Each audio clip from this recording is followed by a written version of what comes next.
hope I can stay on track. And since I'm uploading this to YouTube, I don't know how to add the video that I just did with this video. So I'm going to say again, welcome to aromatherapy. I burned some sage and kind of just was opening it up to let you guys know that today's topic is going to be about creating competition where it doesn't exist. Okay.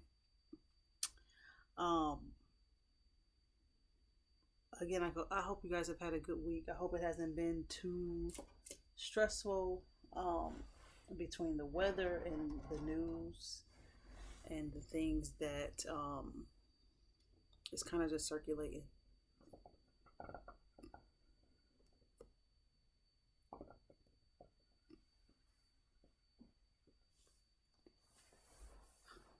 I may pull a couple cards in a bit. But the topic being not creating competition where it doesn't exist. I keep, whether it's, in my own personal life or on social media or just through conversations, it keeps coming to me. The amount of competition that we unnecessarily put ourselves in or other people put us in, when we are trying to find success in our endeavors.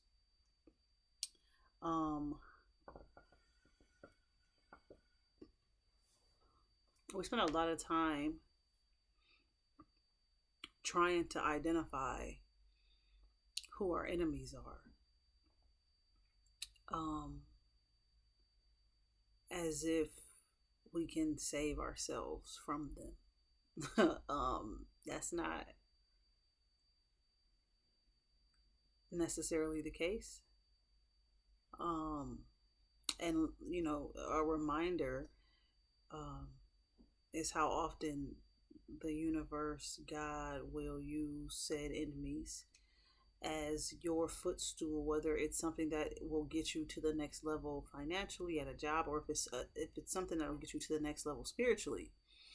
I keep seeing people say like, oh, don't get into relationships until you're fully healed. Yep, that's impossible. I don't know what these people be thinking. I don't know what they be thinking.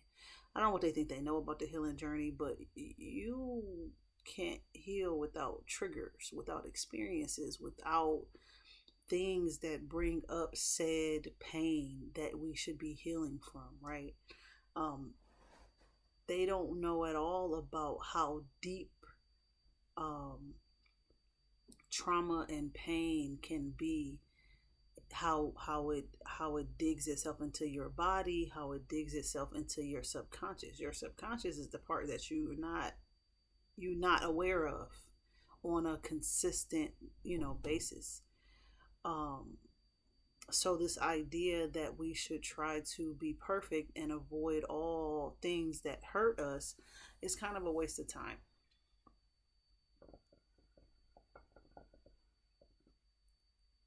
I got some notes, right? Let me see. Yeah. Trying to avoid your enemies is also another way to block your blessings, because you never know where God is at in the mix, right? And so often we find ourselves, especially in our professional lives, trying to avoid, or should I say not trust, some of the people we work with. And I'm not saying trust the people you work with. I'm saying trust that God is with you no matter what is happening, no matter where you work, no matter what other people are attempting to do. That's where your trust should actually be. I had this situation, story time. I had this situation at work, at a job before, where I believe the young lady had an issue with a lady who had an issue with me. Right now, this was early on, so I wasn't aware of how big the issue that the lady had with me was, but I think other people may have been getting little drops of like, oh, she might feel some kind of way about her, or she don't thinks she good at her job or whatever, right? So the other coworker, the messy one, we're gonna call her messy because she messy. Um, Again, I don't know what she had heard in the background, but she used to randomly come up to me and just kind of start talking shit about this lady, right? And I would always, I don't do that. Okay, I will say what I have to say about what somebody has done to me directly, but I don't just talk about people. You know what I'm saying? It will be like, oh, did you see such and such today? Like, did she look like she just rolled out of bed and didn't comb her hair? Like, first of all, I don't know you like that for you to even trust me with that kind of information. You don't know me. You don't know what I would take. You don't know what I might go tell her. You don't know. So that gossip is one of the oldest forms of spell work there is. So I try to avoid that. Again, I'll vent about something somebody has done to me specifically, something that has happened to me, something has caused me pain. But to just sit around and just talk shit about people, I don't do that. One, it's just a waste of time. But two, it is a form of spell work. It is a form of putting your energy together in a negative manner and sending it to a person. So I don't be on that shit. So one day, the messy one, one of a couple of the other coworkers who I kind of, we hang out a bit, they invited her to lunch. And it was funny because she was kind of like, thanks. She gonna know who she is if she ever reads this. If she ever listens to this, she gonna know exactly what I'm talking about. Anyway, thanks for inviting me to lunch, because my clique is tight. My clique don't really let nobody in because we have formed our own circle of trust, but also the way in which we communicate our pain and our needs and what's going wrong. We do that at a higher level. When we talk about the things that's bothering us, we normally have a solution at the end of the conversation. Like, if we could just do this, it would just be like this. And it stays up here. It never gets down into the nasty of us just being nasty about a person, what they wear, how they dress. Ain't nobody got time for that, right? So they had invited her, one of the people who I hang out with had invited her to go to lunch with us. Try to get my cold burning. And so she was like, thanks you guys for inviting me. And I didn't say nothing, right? And she was kind of looking for me to be like, oh yeah, girl, it's nothing. And I didn't say nothing because at that point, I think she had probably been messy a couple other times. And I'm just like, I'm not even going to pretend that you are my cup of tea, baby, because you're not. The way you run around here talking about people, it's one of those situations where, like, if you talking about them, I know you probably got something to say about me. So I'm not even going to fake with you. I'm just not going to be able to do that. And when she said it, thanks for inviting me to lunch, I didn't respond. I just kind of looked at her and then just kind of looked back down at my phone, right? I probably gave her like a half a smile or some shit, but I didn't confirm. It wasn't my idea. And I don't care if you know or not. And so she was like, well, not you, LaWanda. I know you didn't invite me. And I still didn't give her nothing, right? Because I don't appreciate that type of messy energy around me. I don't like people that talk shit about other people behind their back. I don't like that. So a part of me don't like you. Sorry. It's not that I don't like you, but you're not a safe space for people that work with us. The way you talk about people, the way you go about it, talking about anybody to anybody, you don't even wait until it's just you and the person that you trust and y'all sit and talk about. At least then it's within your own safe space, but you're not a safe space for people because you just talk about anybody to anybody, and I do not like it, okay? So we go on to lunch, and we get to lunch, and so some changes had happened throughout our area, right? So we were just kind of discussing that and discussing like solutions. Again, it might have been like, well, they do this like this and that's just not gonna work. We need to be doing it like this and da da da da. And we all just kind of discussing our experience, right? Within the profession that we are in, okay?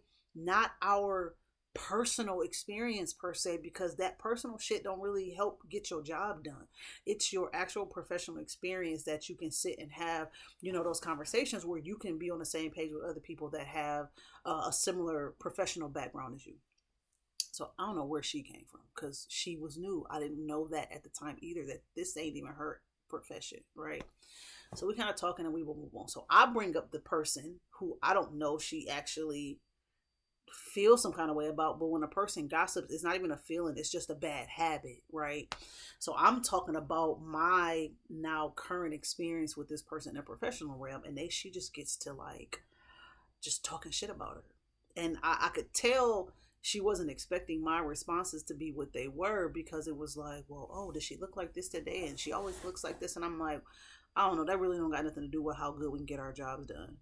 Like, I don't care about that nitpicky ass shit that you're talking about. This conversation is way beyond that. What are you on? So needless to say, she probably didn't feel that comfortable, and they never invited her to go to lunch with us again. Right. In that moment though, I knew that wasn't her trying to say compete with me and the people who I normally eat lunch with, or the person who she was kind of dragging, right? She just found herself in a situation that she was new to, and she was trying to figure out how to fit in. But she was using tactics that didn't necessarily work within that group, right? So like I said, never had lunch with her again. So okay, so the messy person, they out. In comes the main character of their story, right?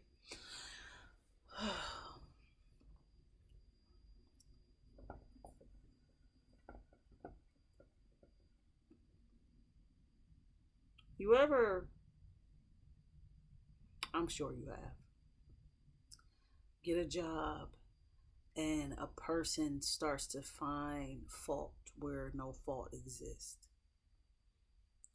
Whether it's you should have did this way, I don't like the way you did this.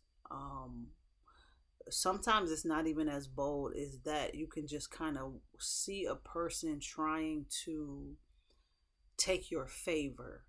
Favor is what you build up based on what you bring. Okay, favor is what God gives you, your personality, and what your light that attracts people to you.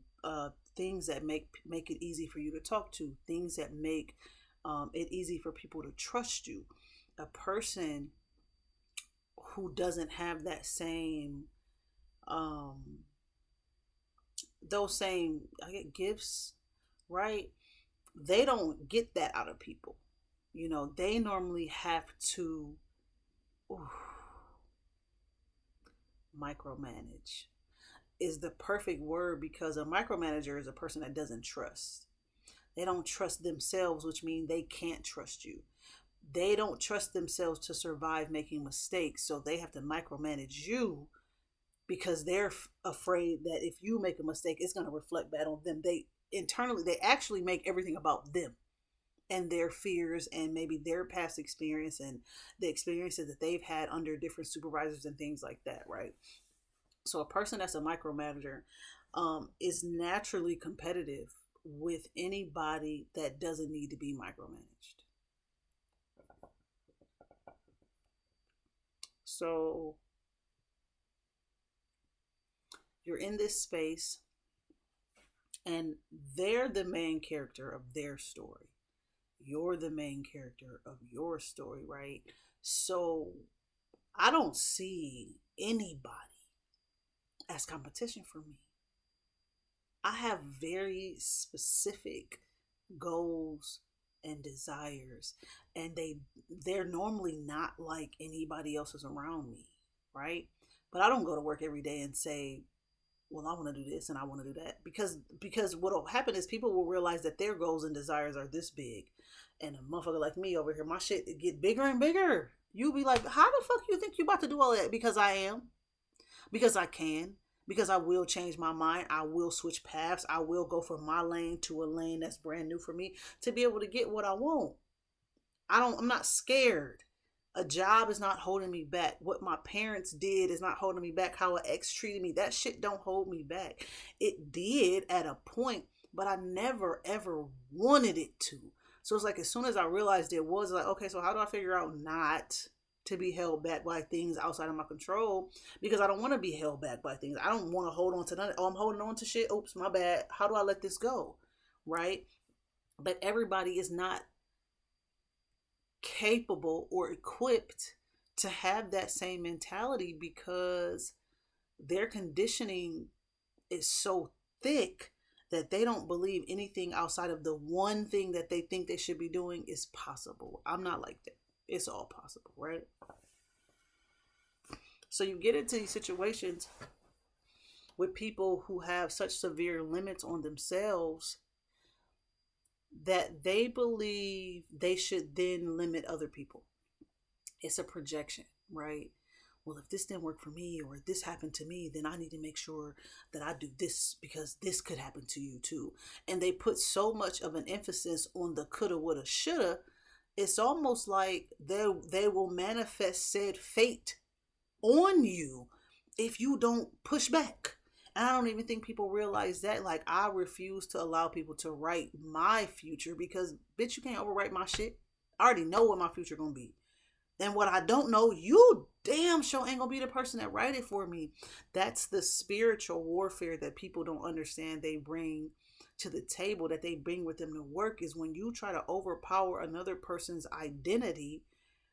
That's your fear and your ideas that you're trying to put on other people.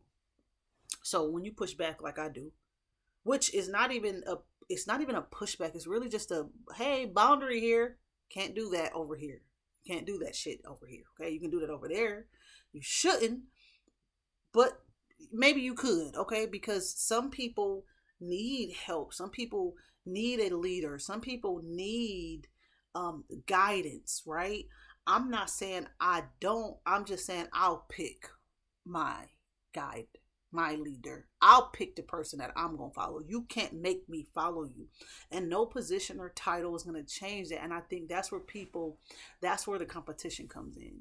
Is people,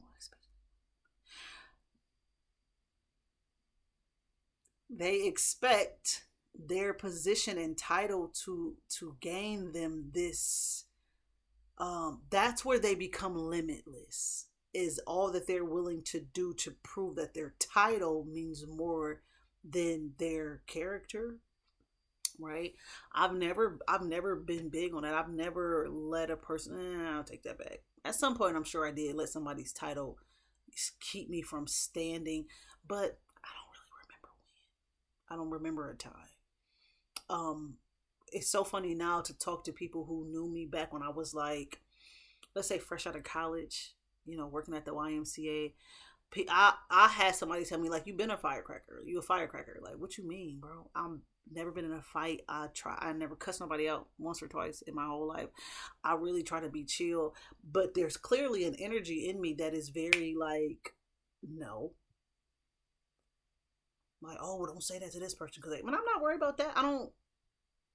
Nobody can mistreat me because of a title. Like, I don't believe in that. I think the older I got, the less likely I was to fall for a bully.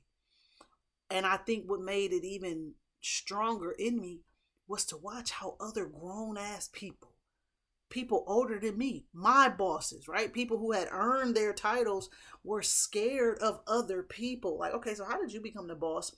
And you can't do what's best for the job because you scared of somebody else. Like, well, shoot, I ain't necessarily scared, and I kind of got away with my words. I kind of can be charming, so I can kind of get what the fuck I want. So maybe I should be the boss because I'm not scared to go get what we need as a team, right? So once I firmly reestablished my boundaries, that's when it was like, well, I don't know if this is the job for you.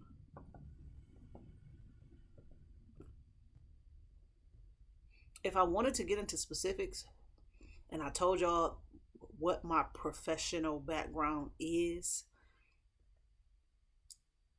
my boundaries are literally what you need at this job. Because if you don't, your integrity be compromised, your fucking freedom can get compromised, right? You can break some laws, you could end up in jail. You literally want somebody like me in the position that I'm in. You don't want somebody that is fearful, because it's like a fucking Shark Tank, bro. They can smell your fear like drops of blood. So if they think you're scared, oh, they gonna run all over you.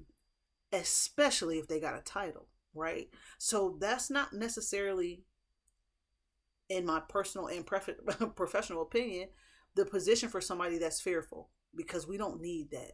Fear can get us all fucked, okay? So, I just sat back and I kind of watched the way this person started to try and divide people, kind of like put themselves in between what people had learned about me and how people felt about me. They put themselves in there. So it's kind of like, well, hey, I'm LaWanda. And all of a sudden it's like, well, bitch, they can't see you unless they see me. So it's kind of, you're like, okay, but bitch, well, they want to talk to me. Well, no, you need to, well, okay. So they need my help. And they ask me, well, no, I don't want you to. And it's like, oh, everybody want to be me. Shout out B Wills. Very quickly, I'm like, you, it's one thing to be in competition or to have somebody in competition with you, but it's a whole nother thing for a person to want to steal your identity.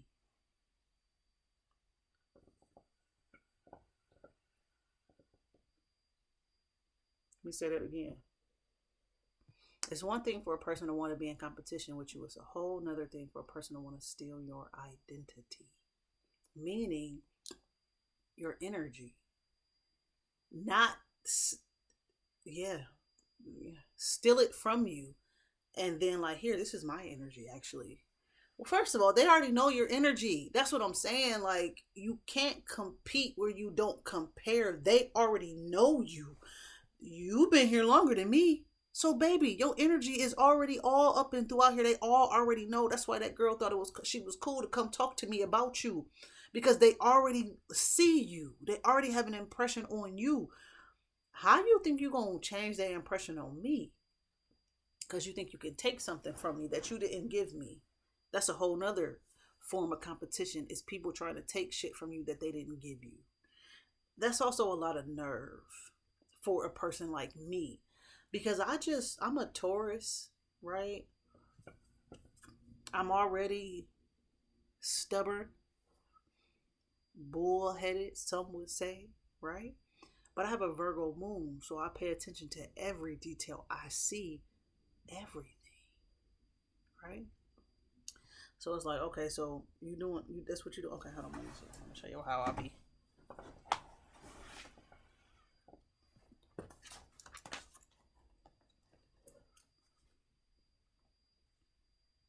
Yeah, girl. Mm-hmm. Non-stop, all the details. And I'm not actually writing them down, but all of them, like, oh, okay. Oh, yeah. Okay, well, I don't know. Now, part of what is happening in this moment, though, is I'm distracted, because now I realize that you're trying to steal my identity. And so now I'm trying to figure out, okay, how the fuck do I keep my shit, right? Because all of a sudden, it's almost like an energy swap. Now you're positive, happy, friendly, team building, reassuring, trying to keep the morale up. Now you're doing all those things, and I'm sitting over here quiet. And before I know it, we done switched motherfucking positions. Spiritually, energetically, right? Until somebody came up to me and it was like, I thought I was hiding it. Here we fucking go again, right? Thank you. You thought you were hiding your energy all this time too, but what I realized when we traded places for that long was they see you because they fucking saw me. And the first time somebody said to me, LaWanda, why are you so quiet? You just not your normal self. I'm like, I'm chilling. They're like, all right. They didn't believe me. Okay? They did not believe me. And I'm like, well, fuck. She got me. She got me with the, you know what I'm saying? While I'm over here taking notes, making sure I'm not missing, you know, it's a thing to trust yourself, but then you have to try kind of reinforce your trust sometimes when shit happens that you either have never experienced or you didn't expect. I take a second to be like, okay, is this really what's happening right now? But in that moment, I'm distracted by what's happening to me. So I'm no longer in my full present energy, right? So a little time go by, a week or so, and I'm with my girl, right? And you know, we're kind of just again doing some team building stuff and meeting some new people or whatever. And you know, we sit there and we having this conversation, and I'm laughing, and I'm, oh yeah, and I'm from here, and we kind of, you know, chit chatting and googling and giggling and all that kind of shit, right? Conversation over, we walking back. She like, "Are you okay?" And I'm like, "Yes." I'm lying though. But I'm thinking on the outside that you can't tell what's going on the inside, because I'm like really tripping over what the fuck is happening to me, right? This identity switch. And she's like, "I don't know, you just didn't seem like your normal self." And I'm like, "But I was laughing and everything." She was like, "I know, but," and I'm like, fuck. Okay, so let me go home and like figure out how to get my shit back. Because what was happening was, and something that had probably been done to this individual, I started to question myself. Am I really as good at this shit as I know I am? As I said I am? As I thought I was? Am I as good of a leader as I said? All of these things that got me where I was at, all of a sudden I'm questioning it. And what I started to realize was, this ain't even my motherfucking energy. I have actual experience. Like, I didn't just fucking come off the street and say I know some shit. I didn't even ask for this job. They was offered to me. Both of them.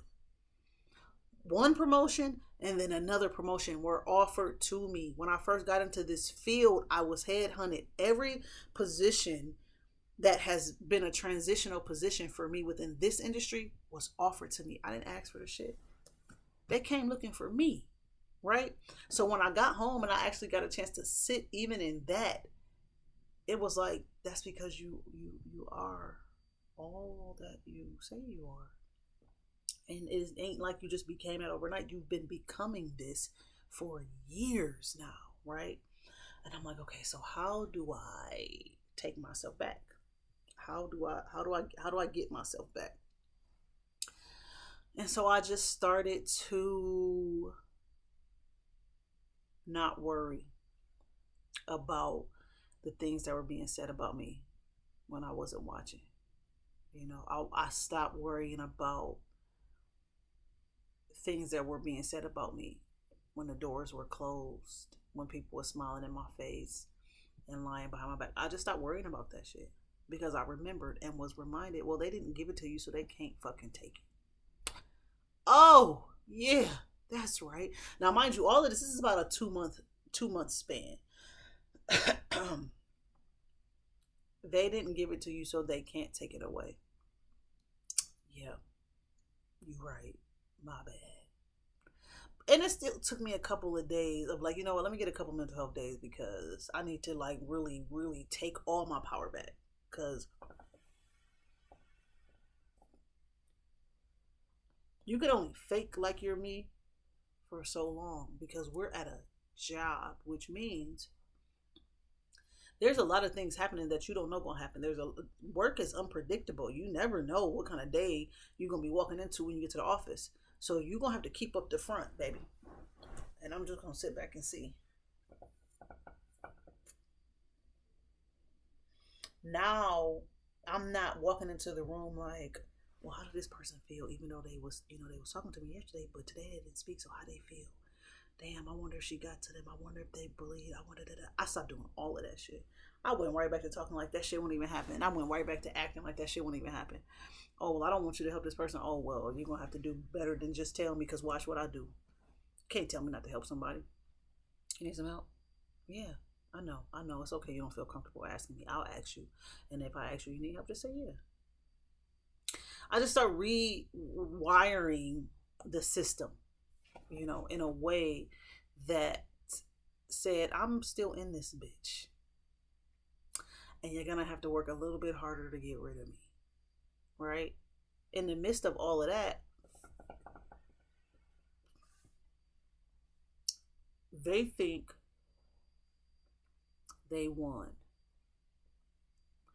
And that's where that competition comes in. Is like, baby, we not playing the same game. Because again, this is your end game. You don't know me, remember? Because you didn't give this to me. So you have no idea what my professional goals are. You have no idea what my real desires are. You have no idea. Again, I didn't ask for this. This was offered to me. So just because something was offered to me don't mean I stop wanting what I want. I just can do that until what I want come. Right? But what's tricky about God, so going back to the beginning, and in where we spend so much time trying to figure out who our enemy and enemies are, what I know about me is I will get comfortable. So yeah, I got things that I want, but if this is presented to me and is giving me a nice amount of money, then I'll do that. I won't even concern myself with looking for or staying focused on what it is I want because somebody threw something in front of me. Now, I don't mean threw something in front of me, but it was a professional, it was a step up. So it wasn't like it was something out of the way. It was literally in my path. If I was to be on this professional path forever, it was right in alignment. Excuse me. So in the midst, of course, of like pulling it all back to me, it was like, well, I didn't really want to, this really wasn't what I wanted to do anyway. So I started talking to myself about the truth of the matter. Again, I was headhunted for this industry. I didn't even know it existed for real. Okay. So when I started looking at, my resume, and I started looking at, no matter what industry I was in, did my responsibility always become, it was always training and like developing programs, right? Developing process improvement style policies, practices, shit like that. So it was funny because for a moment I got so excited that the bad that was happening to me was happening, because I'm like, oh yeah. So this is about to put me back on the path, or on the path that I'm actually supposed to be on. Because again, I got goals and shit that don't align with me sitting in somebody else's office saying, yes, I'll do that for you. I want my own. Most of what I want ownership over. Okay, so I think what I realized in a moment was this was the only way God was going to get me to pay attention to my path. And what will assist me along this path, even with my platform. Someone got to pay for it. Right? I'm not at this moment looking to make a bunch of money doing this. I'm here in service, right? And there are other things in my life that I still want. So God knows. I'm like, okay, so income has to be a thing. Okay. And so where they thought they were going to be able to take something from me, prove they were better than me, that they were better at deciding what was best in the moment, all they actually did was assist God and redirected me, sort of making my enemy, they decided to be my enemy. My footstool, because when you start saying certain things about me, people get inquisitive, like, well, what happened? Well, that don't make no sense. And here's the truth of the truth, y'all. This is what you call tea. This is the tea.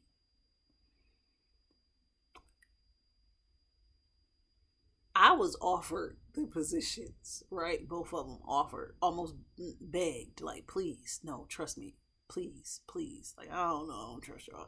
Please, I'll make sure, right? By somebody completely different. All right, fine, I'll take it.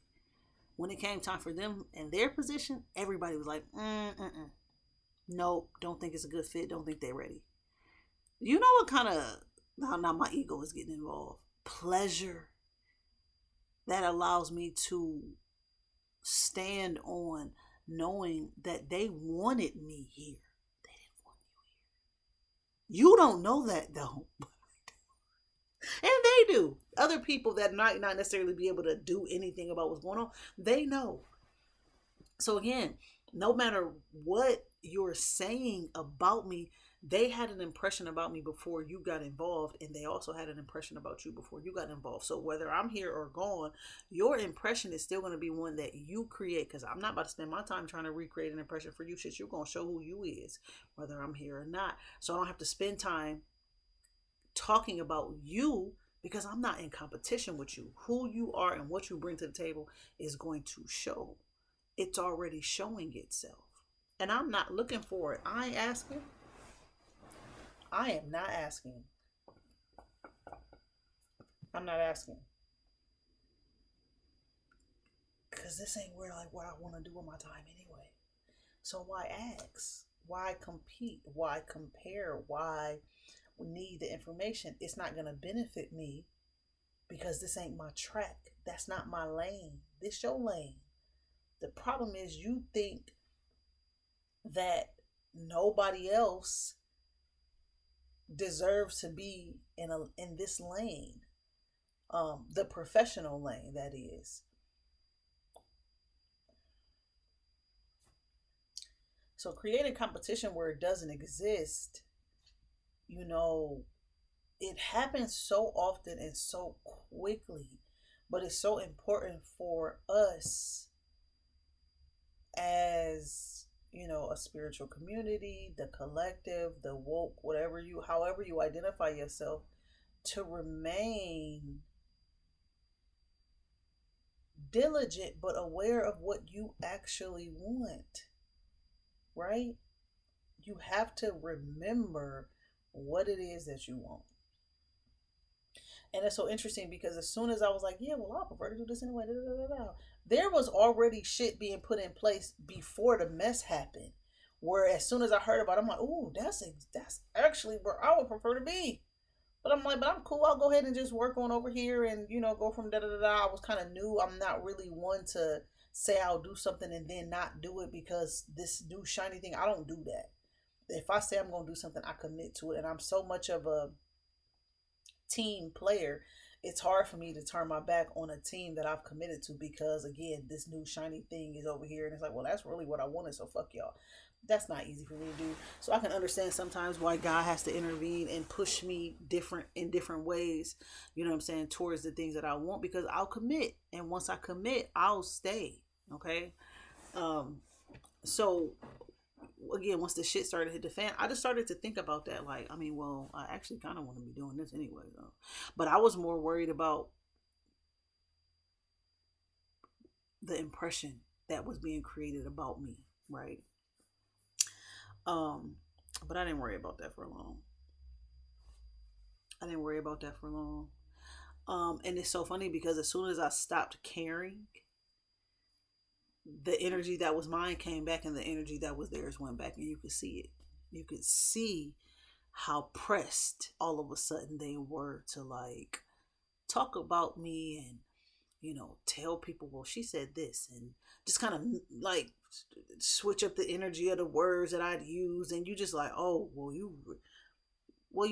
I'm already leaving, so why you doing all of that? I'm gone. But now you trying to make yourself look good. Now this ain't even about me. It was never really about me. But now, hold on, I'm in a big back chair, y'all.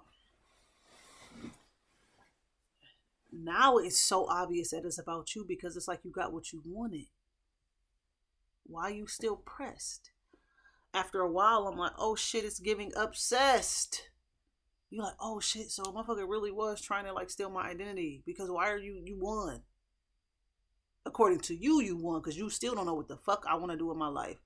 You still don't know my path. You still don't know what I want. You still don't know my professional goals. You don't know none of that shit, because you don't know me. Never took the time to get to know me. So you think that all of what you're doing counts. And it doesn't. It doesn't. It doesn't count. Meanwhile, I'm sitting back over here like, you're obsessed with me, though. You're obsessed with me. No matter whether you want me to feel good about myself or you want me to feel bad about myself, it's given obsessed, bitch. And I'm sorry that you don't know no better, that you don't have a better way of expressing yourself, that you don't have self confidence. I am praying for your healing and recovery, full recovery, because you deserve to have the shit that you want out of life too. Y'all didn't see that shit coming, did you? But dead ass. Whatever you want out of life that somebody has taken from you, or power that you've given away, or guidance that you didn't get from your parents, support, love, whatever the fuck. Heartbreak. It's normally heartbreak that lead these bitches to act the way they act. I am sorry that you went through that. But your ass can't compete with me, baby. Let's pull some cards. You can't compete with me. Shit, you can't compete with nobody. You can't compete with nobody. But I do, hope that, and I know, because I know how God works. You're gonna learn.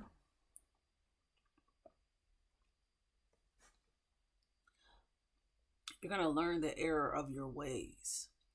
And you're gonna learn how you go about things is not healthy, and it's rather toxic when you're willing to sacrifice a person's security so that you can feel like you won. Baby, you can't think that's gonna work out well for you. And I'm not wishing nothing bad on you. It's bad enough. If you already in a place where you're willing to sacrifice somebody's security so that you can feel good, you already in it. You already in the mess. Right? You already in the mess. Let's pull some cards, Spirit. I took some more notes real quick. Let me see what else I got.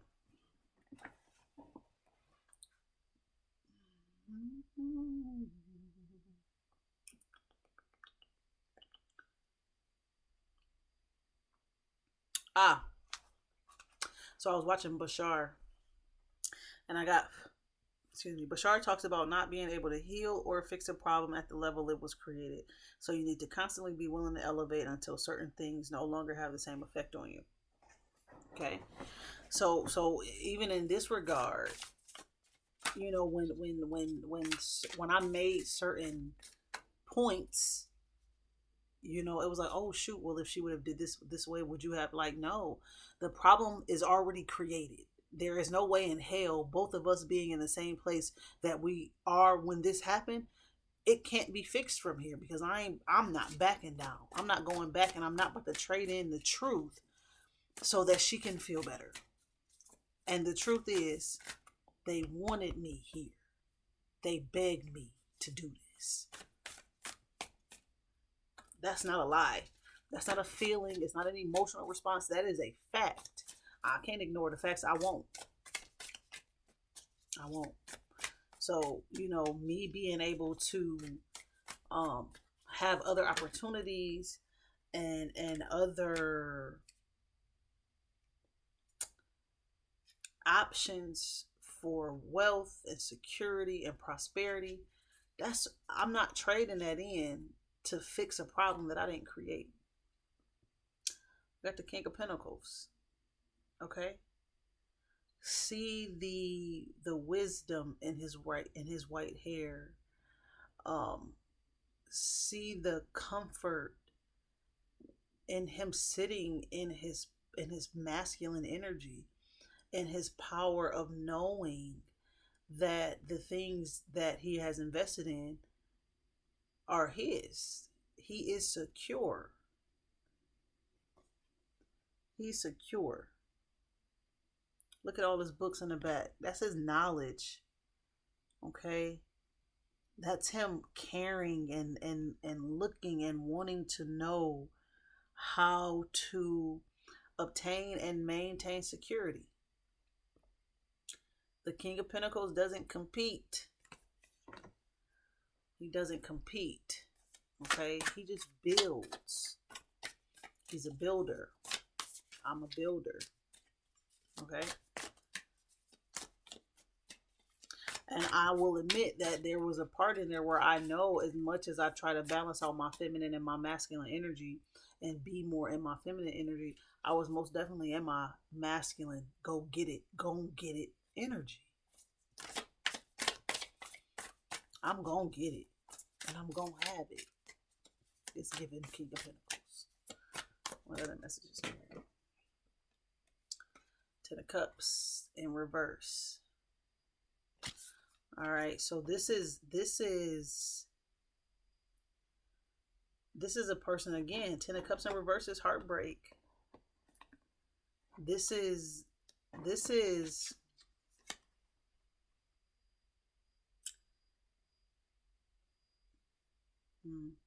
generational curses possibly, but also identifying the things that you thought you knew about love, familial love, romantic love, partnership. You just heartbroken over it not being as easy to obtain as you thought. Okay. This is the energy of a person who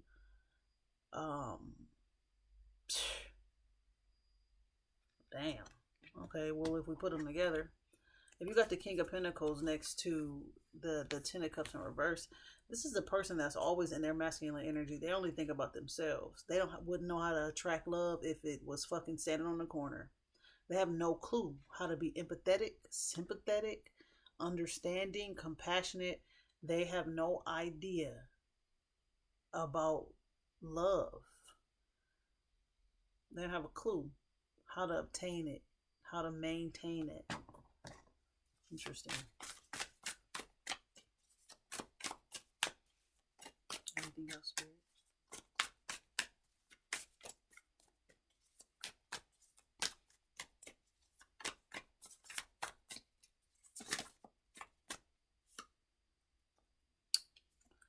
We got the Page of Swords.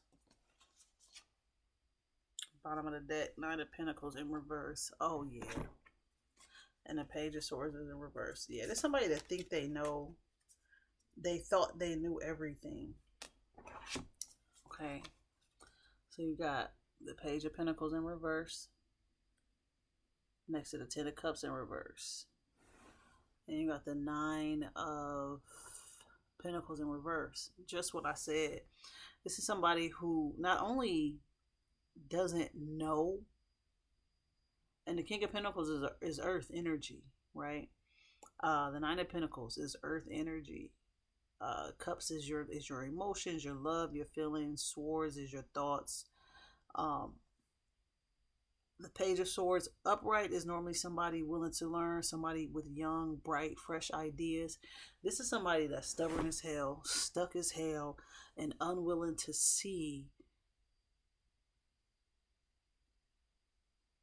one, that they have enough to work with, meaning they don't have to compete with others to have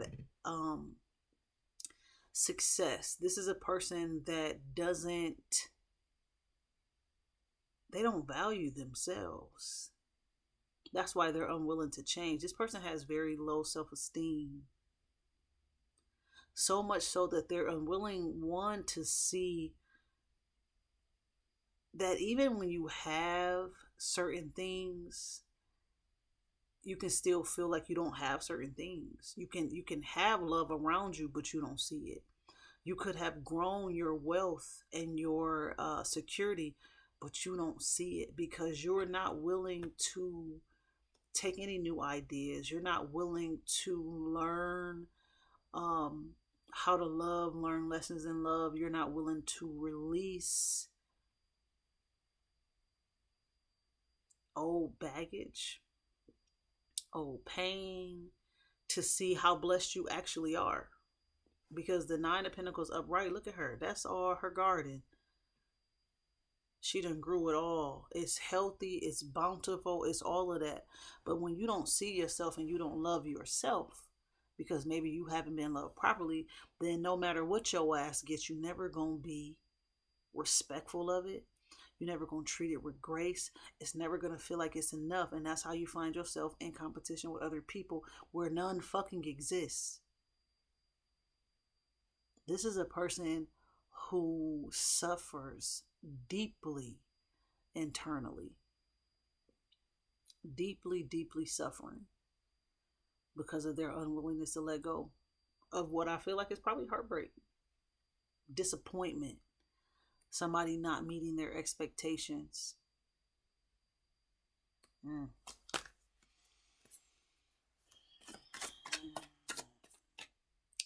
You have got to, oh, gratefulness. This person is ungrateful. That King of Pentacles next to that Ten of Cups in reverse with the Page of Swords in reverse is ungrateful. Even if they've gotten what they've gotten because they worked for it, or they got what they got because they cheated other people out of shit, they still ain't grateful. It's like you're not grateful no matter what. What the hell? What's the point of stealing shit if you ain't gonna be happy when you get it? You steal shit, win, and you still miserable. What? Damn. But the wheels are turning now, meaning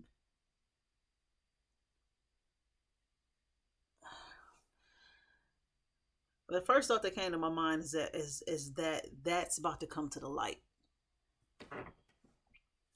It's about to come to the light. That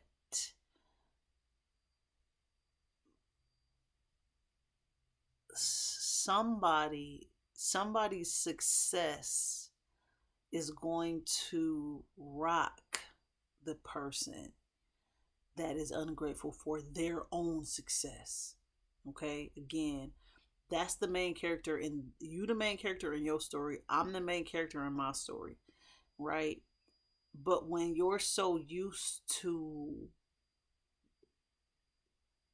projecting your energy on other people and it working, when it don't work, and when you see how maybe what you did took somebody to this instead of the other way, that's God saying, I need you to see your shit.